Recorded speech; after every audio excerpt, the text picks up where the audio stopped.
कायं चकार चण्डताण्डवं तनोतु न शिव शिवम्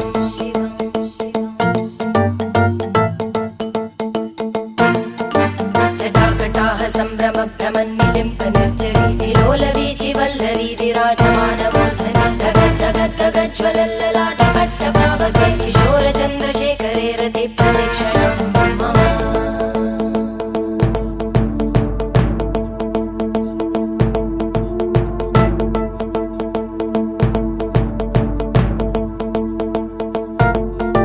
धराधरेन्द्रनन्दिनी विलासबन्धु बन्धुरा स्फुरद्दिगन्त सन्तति प्रमोदमान मानसे कृपाकटाक्ष धोರಣಿ నిరుద్ధ దుర్ధరాపది 0.01% కూడా చెడు లేదు, కేవలం మంచి మాత్రమే ఉంది అనే సత్యాన్ని గ్రహిస్తాడు. చెడు కేవలం మనుషుల ఆలోచనలలో ఉంది అని గ్రహిస్తాడు. శివ అంటే మంచి, శివ అంటే శుభం, శివ అంటే క్షేమం, శివ అంటే మౌనం, శివ అంటే ధ్యానం, శివ అంటే జ్ఞానం అని గ్రహిస్తాడు. తను శరీరం కాదు, ఆత్మ అని తెలుసుకుంటాడు, చైతన్యం అని తెలుసుకుంటాడు, శివ శక్తి కలిస్తేనే తాను అని తెలుసుకుంటాడు. ఆ భావనలోనే ఉంటాడు. ఇవన్నీ కూడా తండ్రి పరమేశ్వరుడే తెలియచేస్తాడు, నేర్పిస్తాడు, ఆ దారిలో నడిపిస్తాడు. శివుడు అనంతుడు, అఖండుడు, కాలానికి అతీతుడు, మహాకాలుడు, దేవుళ్ళకే దేవుడు, మహాదేవుడు, మృత్యుంజయుడు. ఊహించడానికి ఊహలు సరిపోవు, ఆలోచన చేయటానికి ఆలోచనకి అందడు. ఆయన వేరు, ఆయన భక్తులు వేరు కాదు.